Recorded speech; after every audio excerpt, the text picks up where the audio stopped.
Welcome to day 2 or lesson 2. You may be doing these all in a row. You may be doing these one day at a time or 1 week at a time. It doesn't really matter. It's at your pace, at the time that you have.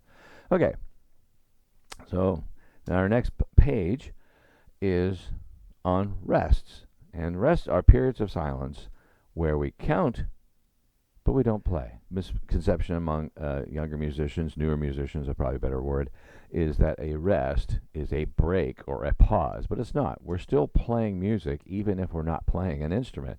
Counting is a space. The spaces in music that are what creates rhythms and interest. So that's what we're doing. We're playing the rests, as it's sometimes called. So the top line there is our 3 basic rests we're going to use for right now, which is the whole rest, which represents a whole bar. Right? Sometimes it's referred to as being equal to 4 beats, but that is probably more true now that music writing software is sort of Excel based and needs math. But for years, the whole note rest, the whole rest, as it should be called, stood for a whole bar, and it didn't really matter what the time signature was. It stood for the whole bar. We're only working in 4/4, so we won't really have to worry about that just yet. But if you're ever looking at some music and there's a whole rest, and it's in 3/4 or 7/8 or 12/8 or 9/16, whatever, it doesn't matter.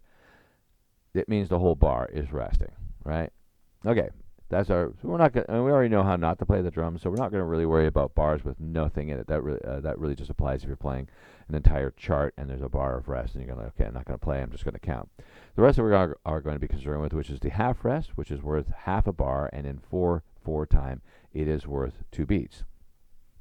I've written it on the example. I've written it as the last 2 beats of the bar, but it can be the middle 2, or it can be the first 2. And then we have our quarter note rest, or just quarter rest as it's supposed to be called. And again, it represents a quarter, the same, in 4/4 time, it represents a single beat, and it can appear on any beat. All right, so our first example is really straightforward.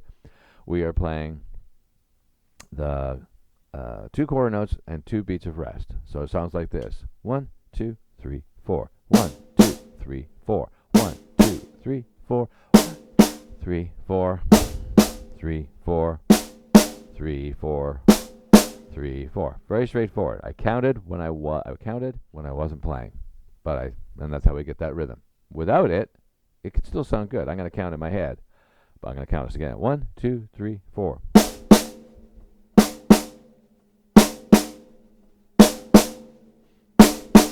And that's how it sounds. Next one has a note played on the first and fourth beat, and there's rests on the second and third. So in this case, I could have put in a half rest because it is 2 beats, but it's a little confusing to look at. So it's nice to see the half rest not there, and the quarter rest being there, representing the beats that we're still counting, but we're not playing. This is another one of those phrases that goes around the corner, crosses the bar line. Here we go. 1, 2, 3, 4. 1, 2, 3, 4. 1, 2, 3, 4. 1, 2, 3, 4. 1, 2, 3, 4. Just like that. Okay. Next one has a rest on the first beat and the fourth beat. So we're only playing the 2 beats in the middle, 2 and 3. So we're resting on the first beat. That's a little bit difficult, but not impossible. Here we go. 1, 2, 3, 4. 1, 2, 3, 4. 1, 2, 3, 4. 1, 2, 3, 4. 1, 2, 3, 4. All right. Next one. The rest is on the first 2 beats. All right. How hard can that be? 1, 2, 3, 4. 1, 2, 3, 4. 1, 2, 3. 1, 2, 3, 4. 1, 2, 3, 4. Excellent. Next one has 3 snare drum notes being played and has a quarter note on the fourth beat. Here is the deal with that. There are 3 notes to play, and there are 2 hands, 2 sticks.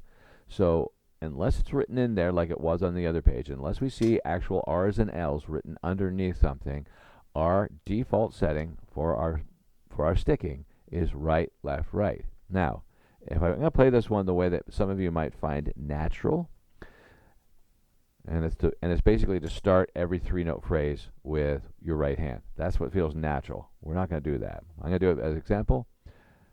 1, 2, 3, 4. 1, 2, 3, 4. 1, 2, 3. If you're left-handed, you're probably going to want to start with your left hand. 1, 2, 3, 4. 1, 2, 3.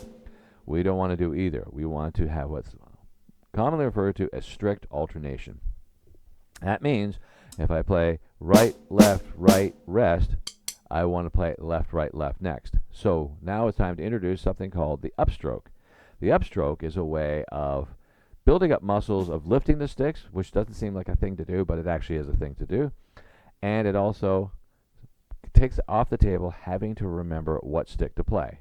Right? Now, when we're playing it slow, it's probably easy, but when we go faster, it becomes more difficult. So here it is. When the upstroke is pretty simple to understand. When one stick goes down, the other one comes up. When that one comes down, the other one comes up. All right.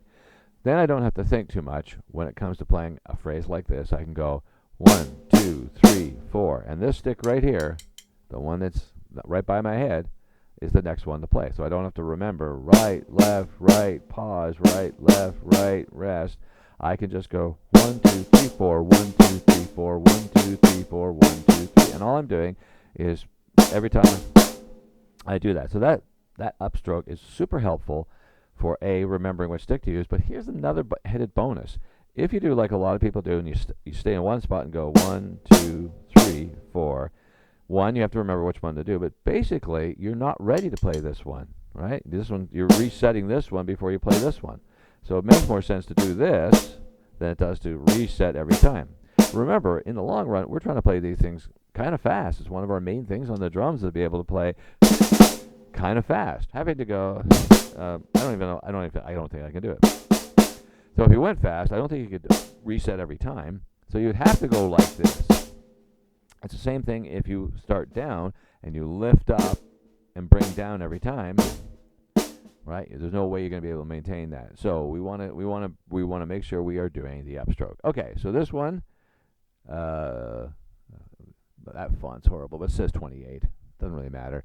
It's our fourth line, first bar. 1, 2, 3, 4. 1, 2, 3, 4. 1, 2, 3, 4. 1, 2, 3, 4. 1, 2, 3, 4. Right now, I'm really exaggerating my upstrokes. In the long run,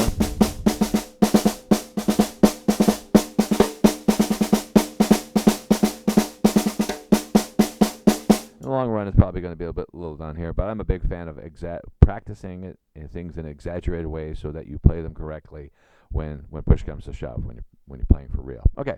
And not that practice is playing for real. It's definitely playing for real. All right. Next one, same idea. Now it's a phrase that goes around a bar, crosses the bar line, goes around the corner, whatever phrase sticks in your head better, and the rest is on the third beat. Here we go. 1, 2, rest, 4. 1, 2, rest, 4. 1, 2, rest, 4. 1, 2, rest, 4. 1, 2, rest, 4. If you're looking for another analogy, I got lots of them. When you're resting, there's a game we used to play as kids called Statue, where somebody would spin you around and everybody, or dance around. Either somebody would spin you around or you just dance around random, and somebody yells Statue, and you have to stop in whatever position you were, and whatever person got stopped, fell down because they were in an awkward position or kept moving, that person was out. We didn't have the internet back then. Don't get on my case, man. Okay. Next one, the rest is on the second beat. Here we go. 1, rest, 3, 4. 1, rest, 3, 4. 1, 2, 3, 4. 1, rest, 3, 4. 1, rest, 3, 4, 1. All right, groovy. Next one, the rest is on the first beat. So for the first time ever, we're not going to play anything on the first beat. And it's going to sound like this. 1, 2, 3, 4. Rest. 2, 3, 4. Rest. 1. 1. Beautiful. Okay.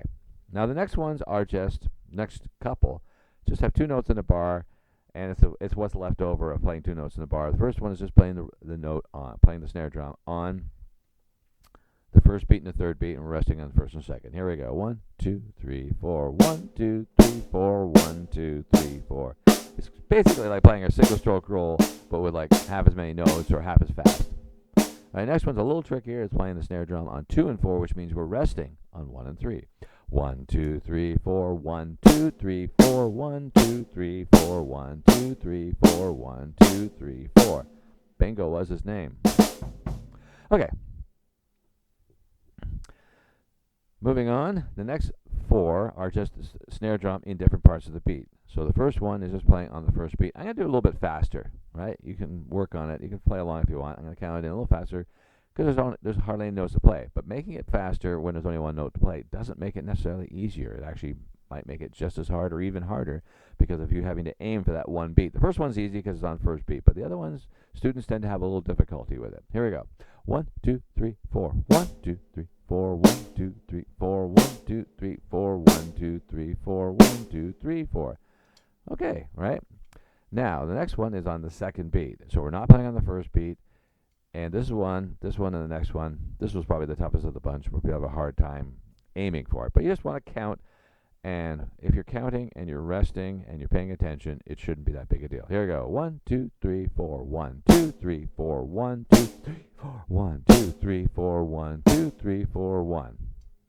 Next one has the quarter note on the third beat. All right, here we go. 1, 2, 3, 4. 1, 2, 3, 4. 1, 2, 3, 4. 1, 2, 3, 4. 1, 2, 3, 4. Might not have much trouble with that one. A lot of people have an easy time with that one. And the last one, also known as the weak beat. I don't know who came up with these ideas, but anyway, so on the fourth beat, here we go. 1, 2, 3, 4. 1, 2, 3, 4. 1, 2, 3, 4. 1, 2, 3, 4. 1, 2, 3, 4. Excellent. Okay, so that is our look at playing the snare drum with rests. Next lesson is doing basically the same thing with the bass drum. All right, see you guys on the next one.